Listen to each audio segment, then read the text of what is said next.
Well, howdy, and welcome to Conventions with Coyotes. My name is Bravado, I am a coyote, and I'll be your convention survival guide.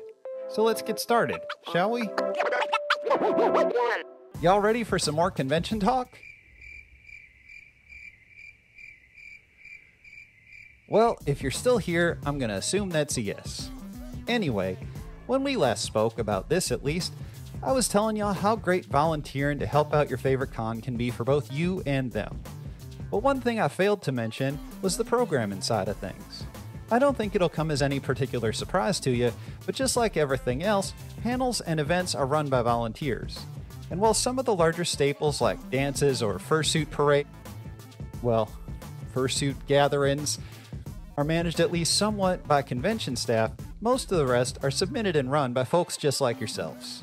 And that's really exciting because it means you have the opportunity to have a hand in what people are able to see and do at a convention. Running a panel gives you the ability to share something that you're excited about with others and make connections through that mutual interest. But how do you do that? Now, if you've never done it before, the thought of trying to engage a room full of people for an hour or so sounds pretty intimidating. Heck, even if you have done it before, it can still be a challenge.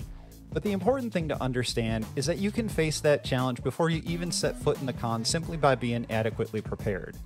But I'm getting ahead of myself because first, you need the idea. The idea is whatever you're going to build your panel or event around, and it can really be anything, with the only stipulations being that it's something that you're passionate about and able to speak about with authority. Because attendees of your panel are going to expect a host who knows the subject matter and is enthusiastic about sharing that knowledge. Now, once you have the idea, you may need to hone it a little bit more in the interest of dialing in specifically what you'd like to talk about. For example, a panel simply about fursuiting is just too general to really be something that can be thoroughly explored with any effectiveness, especially within the typical allotted panel time. On the other hand, a panel about fursuiting in public, or amateur fursuit building, for example, is more viable because of their focus. An ideal topic is one that effectively writes itself in that you have a pretty clear list of points that you want to cover, but can also do so in a reasonable amount of time. It doesn't have to be furry specific, though it does help if you can relate it back to furry somehow. Just remember that it don't hurt to find a niche, and you can be as weird or specific as you want to be as long as you still have enough material to fill your time. And also, you don't just have to have a panel where you talk through all of it. You could run a meet and greet for a specific interest and just spend time talking to everyone in the room about why they like that thing that you like. Now, if you're in a situation where you just can't think of an idea, but you do want to help out with a panel, well, I bet your local programming director would be thrilled to hear from you. And that brings me to my next point. Typically, you'll submit your panel via a form that you find on the con website, and I can't speak too specifically about this because every con is different, but it should be easily findable, and if you're still having trouble, just get in touch with the con directly. When you actually are submitting your panel, the best approach is to keep it simple and try not to get too clever, because if your title or description are too obtuse, you risk missing out on some attendees, and really you want as many of them as you can possibly get. Keep it simple and punchy, so it's quick and easy to tell what it's about, and it never hurts to ask a couple friends for feedback to make sure your point is being delivered. If your panel is about a popular topic, keep in mind that you may not be the only one looking to run it, and in situations like this, cons will often give preference to someone who's run that panel in the past. If you really want to be involved with that specific topic, make a note on your submission form that you're interested in co-hosting if someone else is already running it. And of course, it doesn't hurt to have a backup topic in mind, or you can try to work with the programming staff to come up with a new idea. They generally have a pretty good sense of what gaps need to be filled, and may be able to suggest an adjacent topic that you'd find just as interesting. Either way, this is why it's important to make sure your panel is accepted before you start work on it in earnest, so you don't end up with a lot of wasted effort. But let's say, for the sake of argument, that your panel is approved. You did it! You submitted your panel, it's approved, and now you can sit back and relax until the convention, right? No.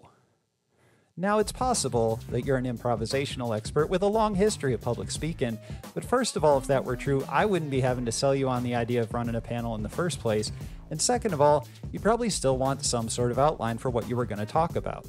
This can be as simple as a bulleted list, or you can write out a full script if that makes you feel more comfortable. Now, chances are you're probably going to want to do something in between.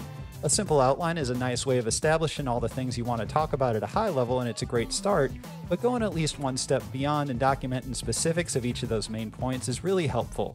At the very least, writing it down forces you to think more about it and gives you a way to rearrange things as you go. It's up to you how much you want to rehearse in advance, and there's no right answer. You can write down your whole presentation word for word and read it, or even memorize it, but that runs the risk of coming across as a little rigid. I prefer to use note cards if there's a lot I know I need to cover, or if it's something more visual, create a PowerPoint and use that as a guide. This is also a great time to share your progress with friends and get feedback, especially if you're having trouble figuring out how to present certain pieces of information.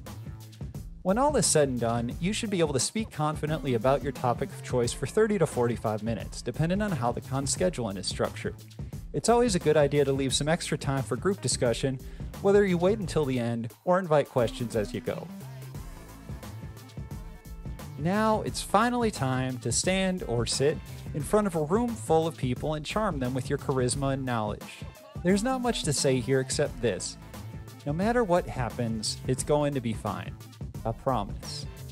Show up early, especially if you have things you want to present, to make sure that all your technology works. Greet attendees as they come in, refer to your notes as much as you need to help you feel comfortable, and let your enthusiasm and experience shine through. Answer questions thoroughly and cordially, and thank people for being interested in participating. And remember, you'll be your own biggest critic. If you mess something up, your audience isn't going to know, so just keep on going and don't worry. You'll do great. Now, I fully realize that every time I make one of these, it really just sounds like I'm giving y'all more work to do when all you want to do at a con is unwind and escape. But like I've said before, I'm telling you all this because it's stuff that I've personally found useful, and you are welcome to disregard it entirely if it doesn't work for you. But chances are, even if this isn't your style, it at least can give you a little bit of insight into how others might operate, and hopefully give you some appreciation for the work that goes into making a great convention happen. And at the very least, it's nice to show your support for that. Speaking of supporting panels, I'd be remiss if I didn't mention the panel that I'll be running. If you're going to Texas Furry Fiesta, I hope you'll join me on Saturday afternoon for a live version of this very show.